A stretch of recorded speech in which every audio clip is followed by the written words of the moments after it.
It's 5 to 7. He looked to the heavens when he heard the engines hum. A sky full of planes and each one with a bomb. And they're gonna war. Well, greetings. You're listening to Islands at War here with Keith Bengelli and my co-host and presenter, Nick Leary. Hi, Keith. Hi. August 1942, Nick, a crime wave was sweeping Guernsey, and it needed to be cracked down upon. The example that our correspondent Herbie Winterflood gives us was that two lorry drivers in particular were accused of breaking and entering at St. Peter Port House and stealing various goods. Both were made an example of, with both being sentenced to 12 months imprisonment with hard labour.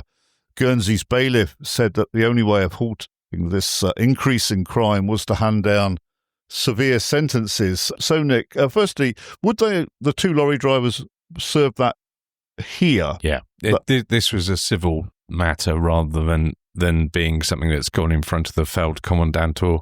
So it's not gone in front of a German court, it's gone in front of the civilian court here. So this will have been entirely a civil matter rather than them being arrested by the Germans. Now, the Germans could still send them to be tried in the normal courts as well, but you get a mixture of stuff where you get the Germans will just try you and biff you off somewhere, or you end up, this is just a normal civil matter in trying to maintain law and order. But it was part and parcel of a much wider crime wave that was evident here on Guernsey. Yeah, absolutely, and it was kind of inevitable. I mean, as we talked about in the July 42 episode, and if you didn't hear that one, I'd go back and have a listen. I mean, we had a one-boy crime wave that they tried to ship off to Jersey once they caught him to try and solve the problem because they couldn't send him to Borstal. And it's because you couldn't get stuff and rising prices. People were getting desperate, they just couldn't get stuff. But also there was the black market was exactly that's what there was thriving as well, and we'll come to a little bit more on that later on in this episode. But there were many motivations for doing this. It could just be desperation, so they might have been pinching stuff just because they've got no food or whatever whatever circumstances that they're in. Or it could have just been greed and they wanted to sell stuff on the black market. Yeah, and of course, policemen in Guernsey were charged and found guilty of I suppose stealing. Taking stuff from the Germans, yeah.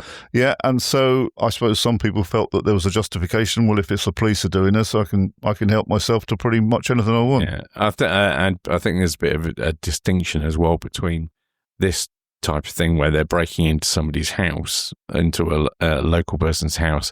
I think they probably have very little sympathy from the local community for that, whereas the policemen who were nicking stuff from the Germans is a different matter. Yes, and hard labour, when that would have been pretty tough as well for people that were already frail from starvation. It would have been really tough. I'm not excusing it at all, but tough sentence. Well, yeah, I mean, looking at when I was preparing for this, you've got some of the people are talking about they've got to have a lie down in the afternoon because they're that tired.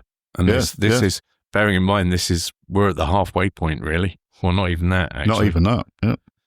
Okay, you'll bring up the black market later on in this episode. We move now to Red Cross messages. The Red Cross Bureau on Guernsey issued a notice this month declaring that all messages which were not legible or contained anything other than personal messages were to be destroyed by order of the German command. The Germans were concerned that biblical references or sequences of numbers could be coded messages regarding sensitive issues. Unclear messages also were slowing and delaying the process time. So they must have had examples for them to feel this way, surely. Oh yeah, absolutely, and they clearly missed some, because I was reading one the other day that did get delivered to the UK, and in it said, "We've recently been visited quite a lot by Rudolph, Andrew, and Frida. We look forward. Look forward to their visits," which is clearly a message telling that their relatives in the UK that the RAF have been paying attention to Guernsey. But clearly the German censor didn't get that one. No. Because that one did make it through, and there was a reply forthcoming. So they were worried about stuff like that. They were absolutely petrified that information about what was going on in the islands would get out of the islands, which is why they were so tough on escapes, for example. That's why that was a massive problem. Okay, well, now we go across to Jersey, and it was reported that there was a near drowning in Jersey. 2 girls were saved from drowning by 2 German soldiers. When the soldiers had come down to bathe in the first tower area, they saw that the girls had been swept out to sea by the tide, and they jumped in and they saved the 2 girls.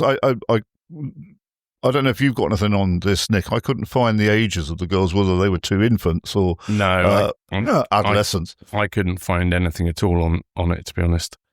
I did have a good look, but I couldn't find anything in the archives in Jersey. We move on to buses. This is something that caused quite a sensation and appeared in a number of the diaries that we mined for information. And this is on Guernsey again. A number of diarists mentioned the introduction of a bus service from, and we're going to give the localities out, because we realise, reading some of the emails that we get for people, expatriates, Guernseys and possibly Jersey people that live abroad that listen to the pod, do like to hear these localities read out. And for some of you, of course, you may not, probably mean next to nothing. But anyway, for the people that do, this is the routes that the bus service ran from town to Grand Rock on 2 days a week, from town to Lorray for 2 days a week, and town to Lancresse 2 days a week. And the buses run on charcoal. The diarists say the fares are expensive, but there is expected to be a higher usage of this, because I think it was a bit of a novelty and people could afford to pay. But also it was people's cycles were wearing out, and if they could get a ride in, then they'll pay the price. Yeah, and there were other circumstances as well where people would consider using it. So, for example, Ambrose Robin, one of the diarists that we look at, now he was obviously fairly well off because he had servants. So, and he notes in his diary in August 42 that Adele was going off on her holidays for a week. And so basically she went to go and stay with some friends down the other end of the island. And that was the equivalent of having a holiday. So, maybe the bus service would have been useful to her, because she could have, taken her suitcase and gone on the bus rather than having to cart a load of stuff on a bicycle or walk. Yeah, a charcoal run bus. I mean, they do look weird. I've got a photo. I don't think I've got a photo of a charcoal powered bus. I have got a photo of a charcoal powered lorry, and it just looks odd. Yeah, it basically looks like it's got a big boiler on the back. Yeah, it's a very, very odd looking thing. But yeah, I guess, people shouldn't complain about the bus service frequency, really, should they?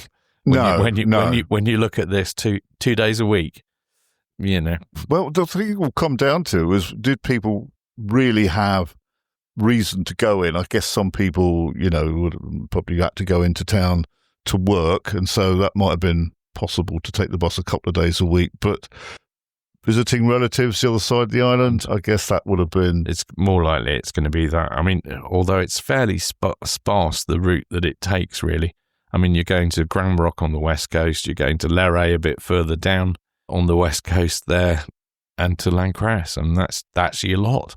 Yeah, well, if you wanted to go from Lorray to Lancresse, you'd have to hope that the days were such a way that you could imagine it, or you'd have to stay in a hotel in town for a day. Well, yeah, indeed. And it is, yeah. But, and again, it's the problem being able to pay for this.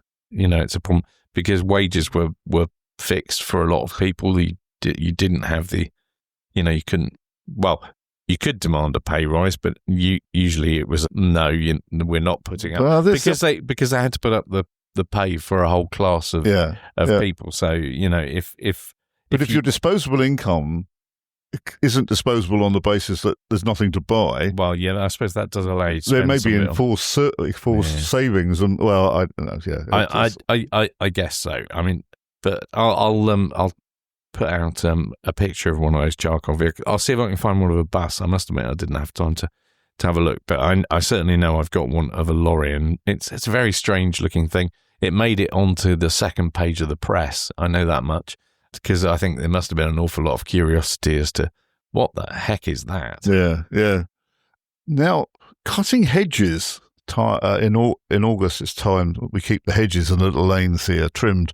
But the time limit for cutting hedges, this certainly is in Guernsey, was deferred in August for the next couple of months, so that extra time could be allowed for people to harvest blackberries. Yeah, again, we've talked about this in the past. You know, they were sending out their kids to go and get blackberries. People were harvesting them at every option. The Guernsey Press occasionally published articles reminding people that you could get free food if you went looking for it in the right places. Limpets being one of the things that was mentioned a few months ago, a few episodes back in the podcast as well. So, you could go and find free food, as the Guernsey Press or the Evening Star would put it, again, to help people out with the fact that stuff that you could get was getting very expensive. There would have been a scarcity as well, because a lot of the blackberry, and people do go blackberrying and people go picking sloes, a lot of these would have grown in areas that they wouldn't have been able to reach, i.e. in minefields, in military areas and such. Yeah, absolutely. And in July 42, there was a group of people in Jersey who were caught being in a military area. I think, off the top of my head, I think it was about 9 of them. They all got the same fine, and from what I've been able to find out, it would appear that they were doing a similar thing. They were trying to blackberry, obviously a bit tempting. There's a whole load of them just over there because they're past the sign that says you're not allowed to go past that sign because it's a designated military area. I'm sure if I was starving, I'd be tempted to look around and go, well, there's nobody around, and it doesn't say it's a minefield. I might just give it a whirl. Yeah, blackberries are okay. Do you take fruit? Because I know you're a bit not very much. No, I do, well, you might have done then. Very, very rarely. Well, Katie said to me the other day, "You'd be dead within a couple of weeks of the occupation starting. You'd have no meat. Your potatoes were a problem." No, I think you may have. Things may have changed, or you'd have changed. Yeah. One of our diarists, Louis Guillemet, didn't have much to say for himself. He's a diary that we've only just taken on board because he really sort of got going in 1942. He was, just to remind listeners, he was the liaison between Guernsey's controlling committee, the government, and the German High Command, the Feldkommandeur. But the reason why Louis hasn't got much to write about is because his daughter was born in August 1942. His daughter, Josie. Josie is still with us. Has been ill recently, but is on the mend. And so if you're listening to this, Josie, we can't really wish you happy birthday because it's not your birthday, but you know what we mean. So it's great to hear that you're on the mend. And now, Nick, you've got quite a bit here. Ambrose Robin, you give us, and we're going to talk about bartering and profiteering, etc. Black market. This is a diary entry. Can you just recap who Ambrose Robin Yeah, so he was a senior civil servant in the State's Insurance Authority, which is basically was dealing with things like paying out pensions and helping people who needed support because they didn't have income, or they were the people who'd found themselves on hard times. And he worked very hard. And his workload got much bigger because, of course, we talked in an earlier episode about the fact the Oddfellows got banned. So in order to carry on their work, and they were banned because the Germans just didn't like societies like that, even though the Oddfellows were there to help people out and provide medical care, as they still do, their medical insurance effectively. So he ended up having to take on that work as well. And he's got quite an insight because he is regularly, a bit like Louis Guillemet, deals with the Feldkommandeur regularly, deals with other senior officials within the Guernsey government as well. So he's fairly well up on what's going on. He's also got quite a good sense of humour from time to time as well. So, as I say, he was fairly well off. They did have servants. I had a quick look at the 1931 census, I think it was, And this lady he referred to, Adele, was listed there as well as being one of the servants. But she set out on a summer holiday down to Belstone, which is obviously a name of a house because it's not an area of Guernsey. And he's talks about wandering down, playing bowls, etc. But then he talks about he bought some tobacco and how much it had cost him, and that at the shop watches were being exchanged for tobacco, and it's perfectly legitimate trade. Nothing improper in doing that at that time. Barter shops were allowed, but watches which cost the shopkeeper 3 and 6 and £5, I think that is, are exchanged for 1, 2 or more packets of tobacco. And then, he's then selling these watches on, and making an absolute killing. Ambrose Robin reckons that he's making £100 a week, which in current money, as we sit here in May 2025, is £4,013. That's a lot of money to be making during the occupation. But would it have been in sterling or would this have been in Reichsmarks? Well, it depends what he's doing. It might have been being cute and it might have been in sterling. If not, if it's in Reichsmarks, he might have banked it. There are multiple options. I think we talked about this. But you and I would have gone for sterling, wouldn't we? Absolutely. Yeah. And that's what people were doing it, which is why money ended up in a short supply. We talked about that in July 42 episode. We're running out of sterling because the Germans sending it home because it was different. Oh look, we got some British money, but anybody with any sense is keeping a hold of any pound sterling that they get their hands on and banking the Reichsmarks because they want to make sure that they're already thinking the British are going to win, so these Reichsmarks aren't going to be worth very much, but at least we'll get an official transfer of value at some point in the future. So that was kind of that. So this profiteering and shenanigans that you've just described, this is not confined just to Guernsey, is it? No. We can find some in Jersey as well. I mean, it's worth mentioning as well that Robin says somebody needs to do something about this to control these prices. Well, he has a bit of a wait because it's another 4 months before anything happens to do with controlling the prices because it was just getting out of hand. I mean, this got far worse before that. But yeah, and then we'll look at an example in Jersey.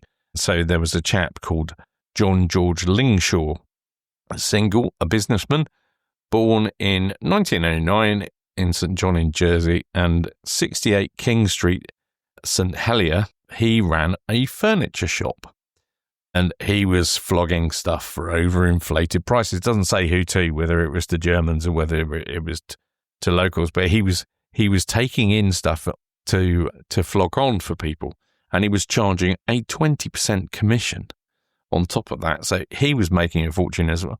Anyway, he came to the attention of the German authorities, and they obviously took a dim view, which is what makes me wonder if he was flogging stuff at a massive markup to German troops. Yes. Because otherwise I don't think they would have been particularly bothered about what he was up to. And he got fined 1,000 Reichsmarks, that's about 100 quid.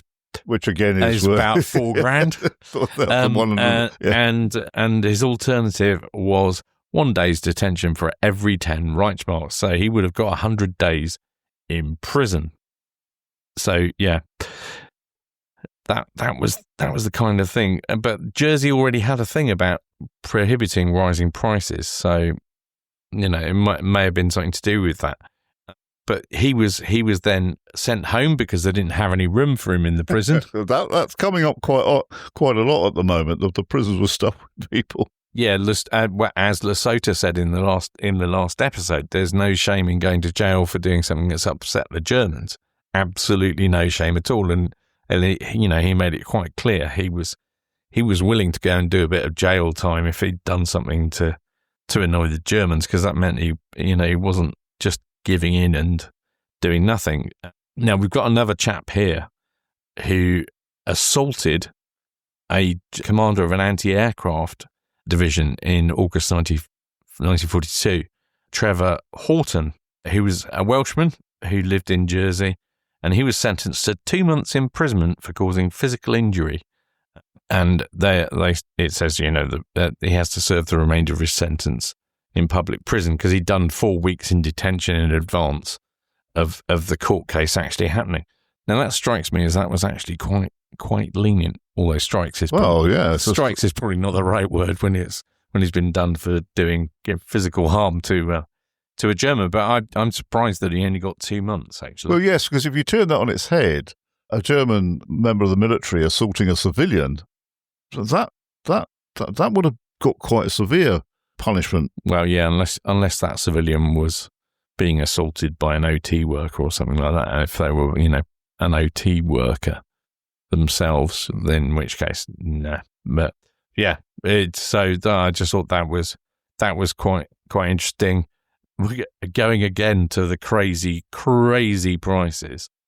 Robin talks here again. This is a few days after his bit of a rant about tobacco. He says the weather was fine, but he hears that our purchasing commission in France is making some fine bloomers.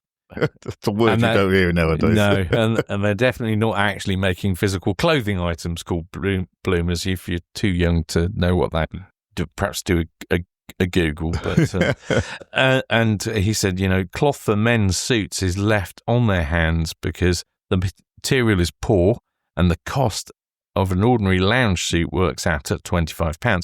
That's £1,000. Yeah, in today's money. Another instance is that £5,000 worth of false teeth have been bought at about 14 shillings per tooth.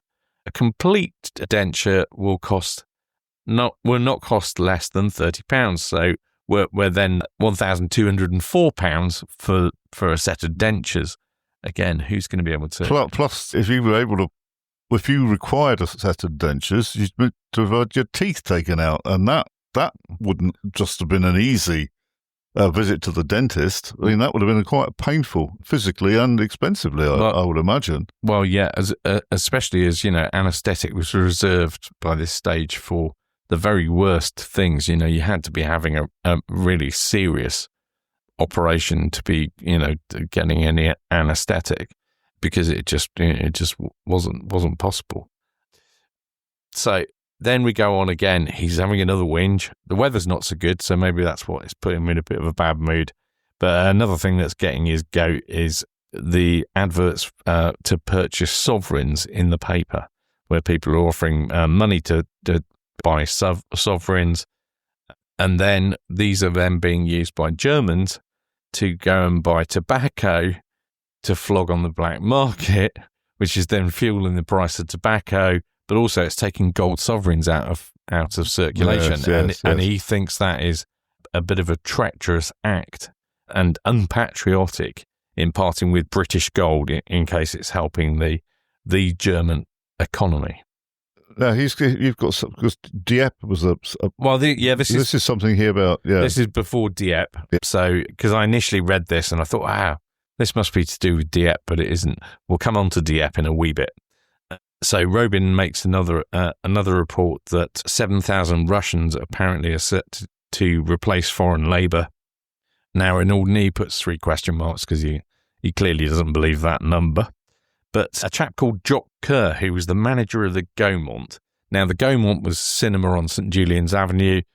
Even if you've never been to Guernsey, if you've ever seen a picture of a cinema in Guernsey at the time of the occupation on a TV programme or whatever, I can almost guarantee you've seen the Gaumont. It's the Gaumont, yeah. It'll be the one that's got the showing of Victory in the West. That's the one. On Hitler's birthday, because that's the photo that always appears in documentaries. So you might not know it, but you probably have seen that. It's now actually the offices of Lindt Salisbury are on that site now, yes, where they knocked it down, just down from the Swan, if anybody's interested. Did you ever go there to the Gaumont? Oh yeah. Oh, you remember it? Yeah. We're so the same age, poor old Jock Kerr, the manager there. He was on the carpet, as Ambrose Robin puts it, before the commandant, because there had been slight applause when British soldiers were recognised in a newsreel. So German propaganda newsreel, and they're clearly showing some British prisoners of war that have been recognised. Bit of clapping goes on. Anyway, Jock Kerr, he's told, well, this happens again, we'll close you down, and you'll be court-martialed. Well, closed to civilians, it says. Yeah, closed to civilians. So he was going to get into big trouble. I've got a photo of him actually, which I'll put out with the show notes and tweet out as well. He was actually a Scotsman who was here from, I think he was here from the early 30s. Okay, from memory. Yeah. So was that everything that you had on? Yeah, that was pretty much it on that. So that just kind of covers those bits. We'll come back to some more bits. Well, I'm sure we will in a minute. Violet Carey, who lived out by the airport in Guernsey, is one of our regular diarists, and she notes that Violet herself is referred to the Milk Board in order to ascertain if she qualifies for a supplementary milk ration. She qualifies for 1 month, whereby she will receive 1 pint of whole milk and 1 pint of skim milk per day. Her weight had fallen from 14 stone to under 8 stone. And what she goes on to comment in her diary entry is how people were saying how ill she looked. And she said, I've never felt this well in my life. But she was seriously undernourished. Yeah. And was saying that she was wearing her younger daughter's, daughter wasn't on the island, her daughter was in the UK, wearing her younger daughter's dresses. And she dropped all these dress sizes to go from 14 stone to 8 in what, two and a bit years. 2 years and a couple of months. Yeah, and so there was this looking this beyond Violet, that there was an ability for GPs to refer you to a milk board, whereby if you qualified through their strictures, you might be in receipt of some whole milk or some skim milk, which would have been. I think she felt very, very good sitting drinking this milk slowly. We've got some. What's this, Nick? An ARP gets sacked. Jittery Germans and the clergy. Bring all this together. I thought we'll have a bash at this because this is quite an interesting story. So in Jersey, there's a letter, a translation of it, which is good because that saves me the job. That's one thing that we probably should mention. If you do go looking in the archives, if there's correspondence between the civilian authorities and the German authorities, there's nearly always a translation attached because otherwise they'd never have got anything done because, you'd have had to go and locate somebody who would be able to help you. So it's really handy from that point of view, saves having to try and work out what they're saying. So in Jersey, Major Morrison, he was in charge of the ARP. So that's the Air Raid Protection BODs. And he gets a letter saying, as you've been informed in your conversation with Captain Hyder on the 13th of August, the ARP have been dissolved, which is, I'm sure that's not the news that he was looking for. And it's again pointed out that all passes and steel helmets are to be surrendered to the FK 515. The wearing of armbands and other ARP insignia is forbidden. Now, you might remember a couple of episodes ago, I think it was June. It was either June or May 1942. Philip Lesotho, who was an ARP warden, was laughing about the fact that they were saying, all ARP were going to have to be accompanied by a German. And what was he going to do? Was he going to drive along with a German on the back of his motorbike and that he'd give him a nasty ride if he had to do that? So, but there's a real kicker with this because he's just said, you're all sacked. But in order to be able to make use of the well-trained organisation for the repairing of damage in cases of emergency, it orders as follows. So basically, they've all got to go and stay indoors. They've had to surrender their uniforms. And, in accordance with the notices, which have already appeared in the paper, members of the ARP are not permitted to be on the streets after the sounding of the alarm. So basically, unless you had a special permit, you were not allowed out if the alarm was sounded for an air raid or, if they thought an invasion was coming or something like that, you had to go indoors. And we talked about the fact you had to have a notice pinned on the door that said who lived there. So as to whether they could track down if you had people there that you shouldn't have. When the all clear sounds, you will occupy central control with your assistants and will receive messages by messenger or wire from your outposts as to what damage has been done and what assistance is necessary. So you're not allowed to do your main job, but actually when it comes to clearing up, we'd like you to do that. Yes.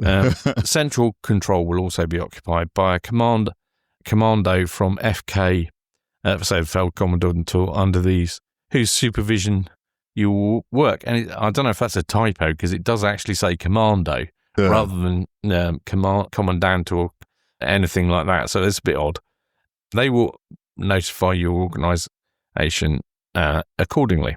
As the control of the AOP, you are to examine all public shelters. So they're giving him another job to do as well. Yeah. They've basically said, you're fired, but hey, you're going to have to do all this stuff. So he's now been told that, he's got 2 weeks basically to go and examine all public shelters of every description and let me have a list thereof by 1st of September 1942 to gather a report on their present condition. You are further required to see that the ARP and firefighting measures in houses and other buildings used by the civilian population are complied with. Special attention is to be given to protection against fire as buildings, etc., which are in the neighbourhood of German stores, etc. So basically, you don't really care about anything else. It's just they're worried about buildings burning down that they're going to set fire to their stores. And he has to make a report. Now, this is quite interesting for a number of reasons. So if we talk about the fires to start off with, at the same time, Guernsey Fire Brigade all been sacked. This came about because, and I can't see that the Jersey Fire Brigade was sacked. I might have missed something, but basically Guernsey Fire Brigade all got sacked, albeit it turned out to be temporary, and they ended up having a mixed crew of Germans and Guernsey firemen at a later point. But this came out of the fact that the Germans discovered that in France, the local civilian fire brigade had not become fire extinguishers, but in fact fire extenders. That was the description. So basically the command came from France, thou shalt not do that.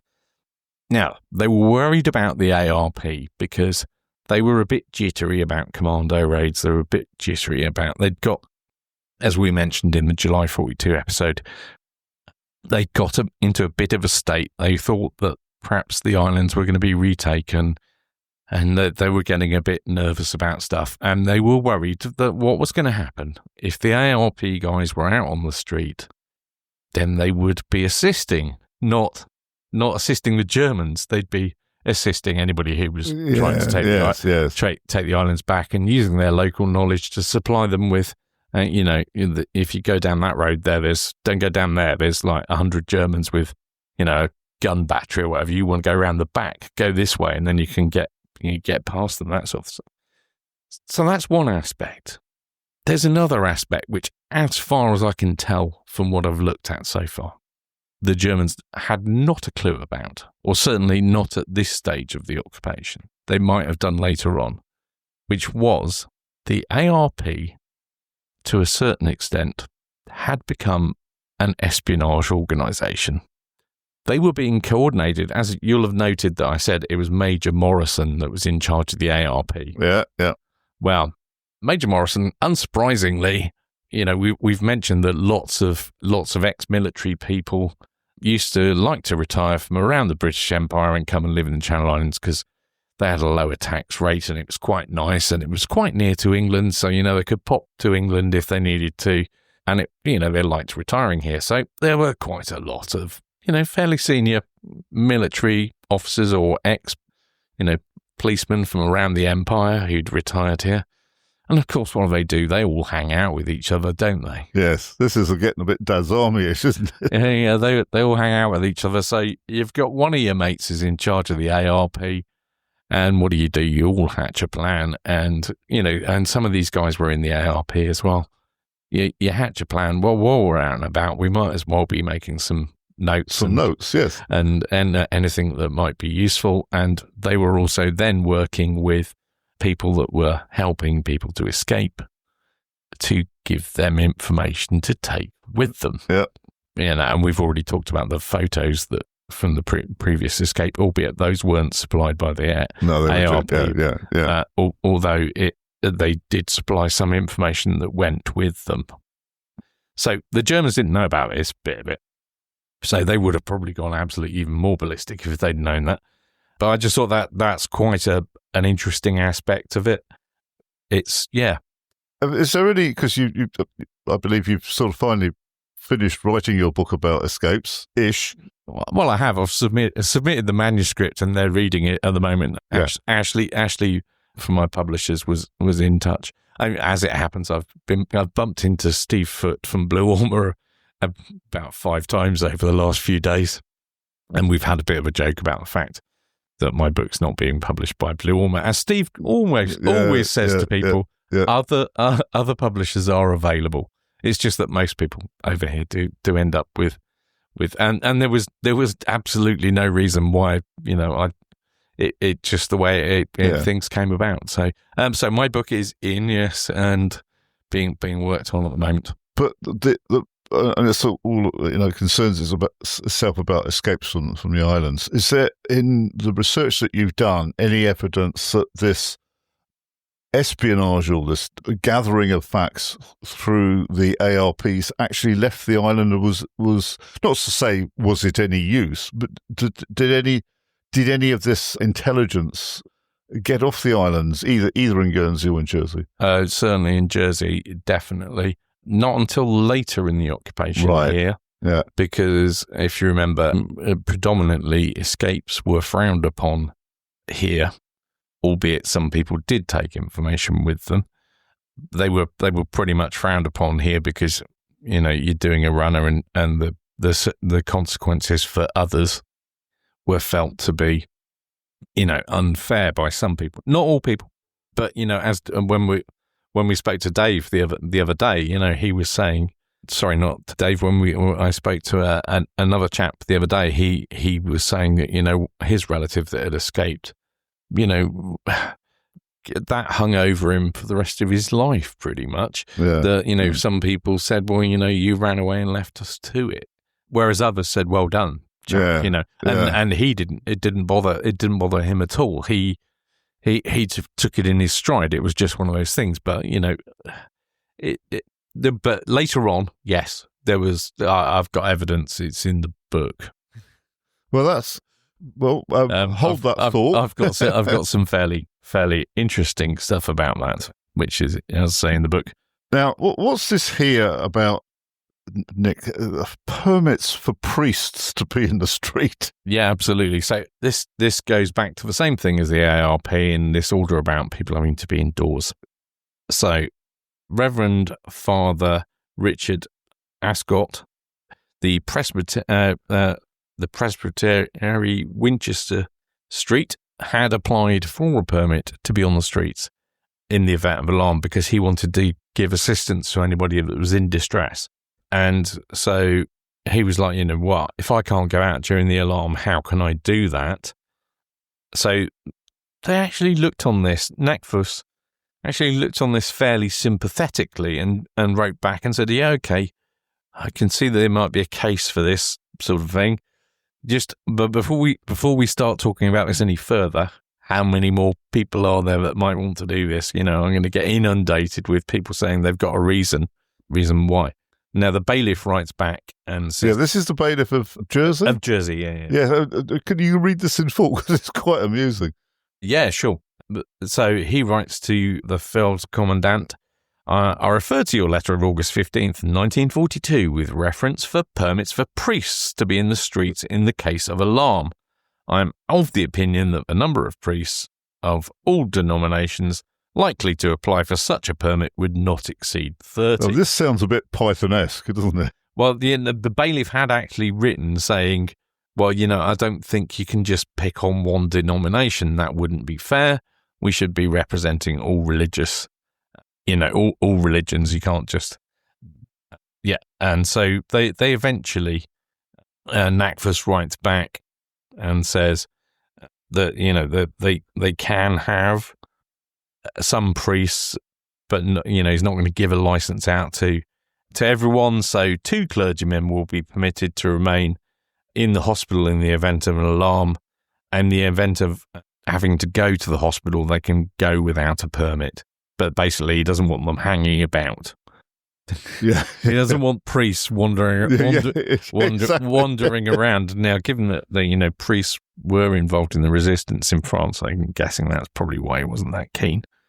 Right. This was the month in which the British made their ill-fated raid on Dieppe. 19th August 1942. Yeah, and the Canadians, as we know, took a heck of a pasting there. And the news had got back to Guernsey and presumably Jersey as well. I'll run through a couple of things here.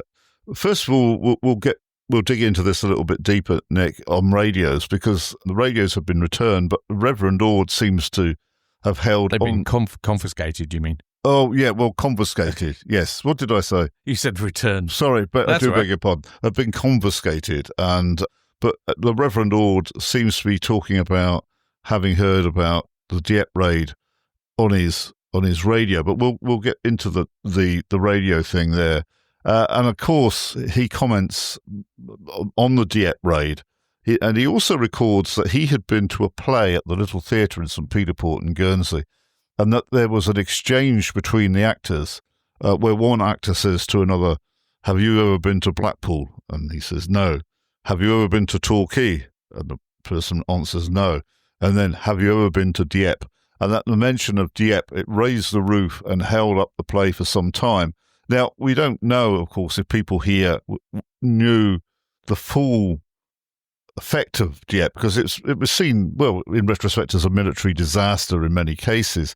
But also it seemed to have got the Germans very, very jittery over here, and presumably in Jersey, Nick. Violet Carey recalls that there was a terrific bombardment on the French coast, and the fact that the rumour that the Allies had landed in 2 places, and the Germans were definitely in a state of alarm and had taken over the telephone system and were wandering around with machine guns and all sorts of things. We know that Dieppe was a bit of a pasting, but going back to people knowing about it over here, were some people still in possession of their radios? Yeah, absolutely. Yeah. They didn't hand them all in, so yeah, it was risky, but you could do it in some cases. People didn't. Okay, so there weren't exemptions because Ord was a reverend.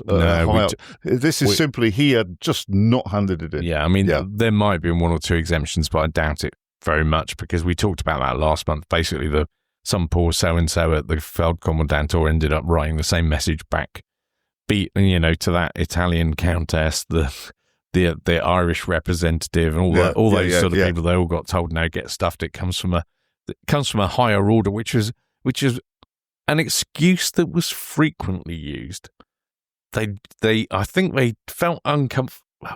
Some of the stuff, I think they felt a little bit uncomfortable because they were like, "Well, we're on a small island with these people," and I don't know. Maybe they didn't feel uncomfortable at it, and it was just I'm sure it was the truth in many cases, but it was a convenient thing for them to bang on about. Oh, it came from a higher order, and there's no exceptions. A lot of people didn't hand their radios in. I mean, when I say a lot, a large percentage, didn't hand them in because they just thought they'd try it on, or they had radios because the Germans roughly knew how many radios there were from the previous time that they'd taken them in. But of course, not everybody had handed them in then. Of course, you got people making crystal sets and stuff like that as well.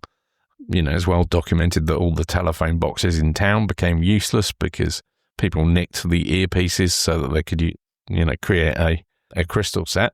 Yes, of course. So the diarists of on both islands, they're well aware of what's been going on in terms of Dieppe, etc. So.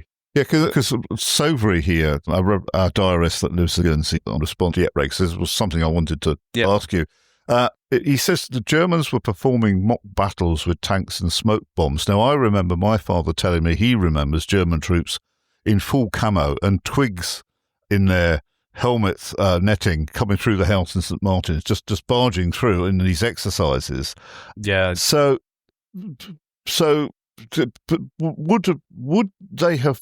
I mean, Dieppe made them very jittery here, but as Sauvery says, performing mock battles with tanks and smoke bombs. Yeah, they were doing that. Although some of the tanks were wooden ones on Landcrest Common, or cars mocked up to be that. Yeah, we've talked about the running through people's houses and whatever before, so it wasn't uncommon. They just used to go wherever they wanted. But the people did know, on the day of, or certainly the next day, that they knew about Dieppe. But going back to the radios thing, we'll perhaps come back to Dieppe in a minute. Lesotho is talking over in Jersey, is talking about, much to his surprise, the chap who was waiting for a vacancy in the jail to serve his sentence for having a wireless was sent for the other day and has had his punishment commuted to 100 marks fine. So clearly, that again, because they've got a problem with putting people in, they're obviously triaging the cases and going, well, maybe we'll change this one to a fine.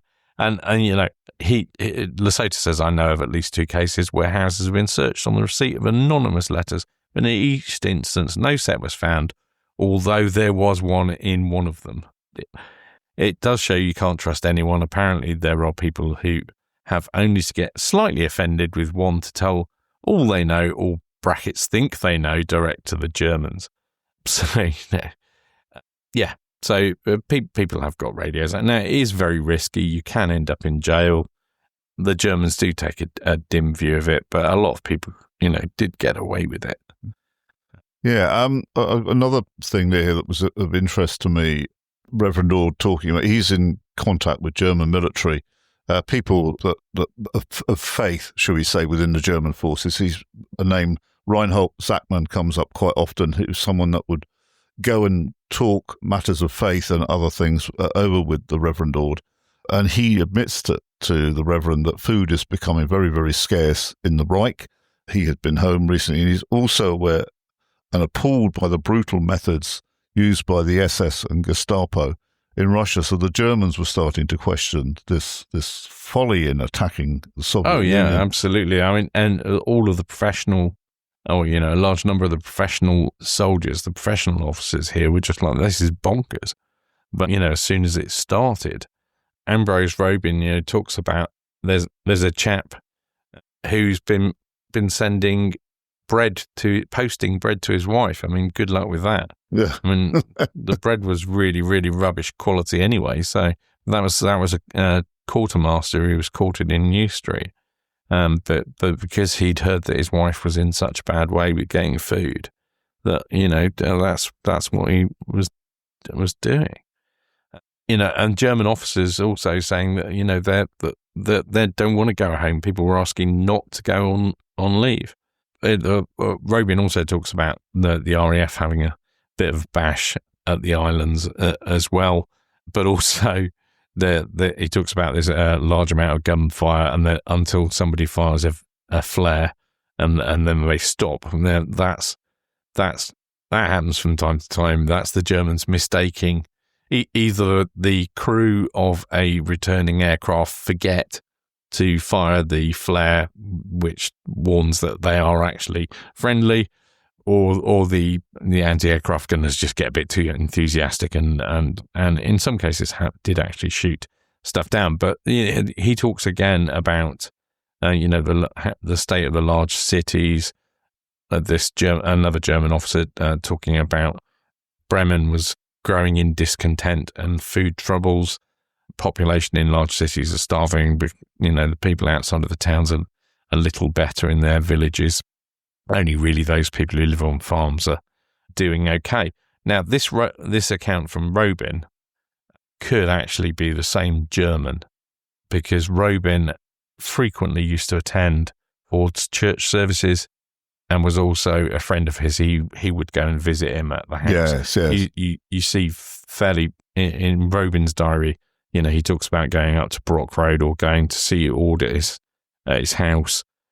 So, he does say that. In fact, he goes as far as saying on the 16th, when he's been to the church in Brock Road to Ebenezer, he went there for evening service, and he says Ord came out with some startling remarks this sermon on the house of God.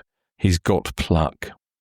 So that's one thing that is quite common in references that you see about some of the clergymen here, is they certainly felt they could, well, whether they felt they could say, they certainly did say what they thought on occasion, if they had a particularly strong view about things. I mean, there were numerous ones in Jersey that got into trouble, and over here as well. You know, they'd get warned about stuff they'd said. So, you know, I can see why he said he's got some pluck, because he could have easily found himself locked up. Going back to the Dieppe raid in the aftermath, I mean, there were all sorts of things going on. You know, and again, Robin talks about them. The Germans having a very bad attack at the jitters. Barbed wire gates are being closed off where they'd normally been left open. Guards posted all over the place without notice. The phone service was cut off soon after midday on the 19th. German nationals, so basically anybody who was here, you might have been in a civilian role or whatever, all of a sudden you're finding actually you need to be doing something. They turfed any Germans that were in prison. They turfed them out to assist with whatever was going on. Quite how they thought that was going to help, I don't know, because they're not going to feel very well disposed to you if you've locked them up in the first place. All the work stopped. Foreign labour returned to its billets. Armed guards were placed outside of each house. And, you know, Robin talks about a first-hand account. The soldiers are very discontented. One group at Cobo openly complain of extra drills each day, followed by useless skirmishes at night, with result that they get little or no sleep for days on end.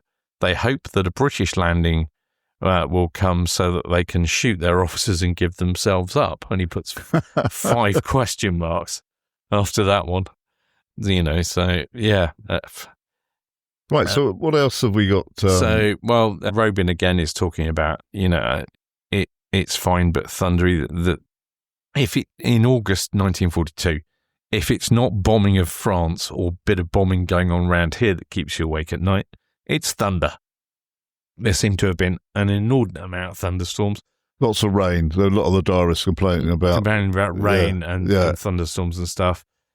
So, yeah, and he's talking about the RAF paid a visit and a troop ship had been sunk. Now, I can't find any record of that troop ship being sunk, so I think that's probably a rumour, because certainly none of the regular ships here had been sunk. So I'm a little bit confused by that one, but hey. Yeah, well, so you've also got this thing here, this is intriguing me. Lesotho is talking about here several days heavy bombardment. You've got that there. Still more proof is forthcoming the intention of our friends to leave us. Yeah. That piece you turned up there. You give us a little bit on that. Yeah, he's convinced that these boats are all there but to help them leave. And he's heard rumours that, you know, the seaward legs of the cranes in the harbour in St Helier have been loaded with high explosive, ready to blow them at a moment's notice and all this sort of stuff. But yeah, and he talks about a small convoy being attacked and stuff like that. But he said on the 19th of August 1942, he says, although this business has turned out to be a flash in a pan, it has done us a bit of good. Last night and again this morning, there is not a German to be seen except those that are on duty. They are all on duty. The Forum, Germany's own cinema, was closed last night, and according to the manageress, one of the hotels, her crowd had everything packed, ready to leave. The officer in charge told her it was a practice. And again, he talks about the barbed wire barriers that, generally speaking, aren't being closed. You know, they really were worried that something was going to happen. And again, there's more missives from the Feldkommandantur. They've turned their attention now to the police force in Jersey, and basically they're saying you lot have all got to get indoors as well. In the sounding of an alarm, you must go indoors. So yeah, so they would the Dieppe raid certainly it really shake them up. Absolutely. And then Robin talks about some Germans leaving on E-boats, whether that's true or not. But he talks about a German private who was in a town pub expressing his views on the war. Among other things, he said, "I warned my people the Dieppe raid was merely Churchill flicking the ash from his cigar, but wait until he throws the stump." Yes, odd way of describing things. But yeah, it's an interesting way of describing things. Then one thing that has been mentioned to me a few times recently when I've been talking to people about the occupation is they're utterly amazed at how far Guernsey folk get. Oh, in terms of other Channel Islanders as well. Yeah. In terms of, they see all of these reports and whatever, and you quite often see reports in the Channel Islander Monthly Review from the Canada branch has been doing stuff, but I hadn't realised that there were quite a large contingent of Channel Islanders in Malta. I didn't know that. In 1942. And Mr. Yabsley from Rochdale wrote in to say it might be of interest to know about 30 Channel Islanders met at a meeting in Malta in which news of the islands was read out. So, I wonder if Yabsley was a Channel Islander who had evacuated and lived in Rochdale. I'm sure he would. Yeah. And then there's another very funny one that's in the Channel Islander Monthly Review, and this is from their post bag. And it's entitled, "Have You No Socks?" Lieutenant Nigel Ingram asks in the April review for the meaning of the question quoted above, received by him in a message from Guernsey. So we're back to coded messages. We have had several letters from correspondents offering various explanations, one of which was that socks should read sacks, indicating that sacks of food should be dropped on the island. However, the consensus of opinion would appear to be the expression is a simple colloquialism, suggesting that the writer thought it about time we pulled our socks up. In other words, we did something. Yes. You mentioned that the Channel Islands Monthly Review. This was a publication, of course, in the mainland. For people that have been evacuated or even servicemen that were serving and are on leave, etc. Yeah, we've talked about it. We must do a special on that. Perhaps get Steve Foote knows quite a lot about that. We'll get him in to talk about it. Before we close, Nick, we've got an account of a Spitfire going down east of Alderney. You've got a little bit about this. This is Pilot Officer Brannigan. Yeah, from Royal New Zealand Air Force 501 Squadron, and his Spitfire went down, which they'd been on a raid over France, and they were bounced at 15,000 feet by 4 FW-190s over the English Channel. Brannigan called on the radio that he'd been hit and was going to bail out of his Spitfire. Most of the others out too, and this glycol was pouring out of the end during a gentle sudden at about 5,000 feet. The aircraft inverted to the sea, and sadly, of either the again. So he didn't manage to eject them by the looks of it.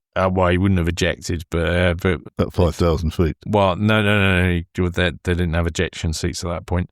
Right. Yeah, so no, he didn't manage to get out. I mean, whether he just lost control or something catastrophically failed. While we were looking at that, I found an account from one of the English newspapers about, again, hurry bombers attacking shipping, which was something we talked about last month. Yeah. So yeah, I think that's probably about us got pretty to much. I've got one thing I did meant to say, which is thanks very much to Steve Smith from Steve Smith Design, who unprompted did us some. I mean, he did our original artwork for us, and unprompted has done us a fine watch of Liberation 80 and new stuff. Good. So thank you very much, Steve. I will share the details in the show notes and put it on our social media, because if you need any artwork doing, do get hold of him. Some of the stuff is just brilliant. Yeah, I was very good. impressed. So thank you very much, Steve. And one of our correspondents, not diarists, one of the people that has written to us at occupied at gnetradio.com was John Guernsey from Virginia, has been visiting the island with his son Nate and his grandson George. I was very, very pleased to spend some time with them this morning. Took them on a private tour of the Icar area, and we entered several bunkers that are that you can enter. So we weren't breaking an entry. And we saw a number of German positions and went through some original documents. Very, very nice morning spent with John and his family. So thank you for coming to Guernsey. Of course, it's our liberation. By the time this goes out, it'll all be over. We're recording this on the 7th. So yeah. Yes, that's right. Okay, so I think we'll convene soon for September 42, and we have got a couple of specials coming up about some books that have been published on the island recently. There's been a whole spate of books recently. Yeah, it's great. I was at book launch on Monday. Well, Jenny O'Brien's book we'll be reviewing, and also Theresa Laflamme's sequel. We'll appraise you all of those in due course. So I think it's time to say à la prochaine. Yeah, à la prochaine, and we'll see you after Liberation. Yeah, take care, and we'll see you soon. Bye-bye.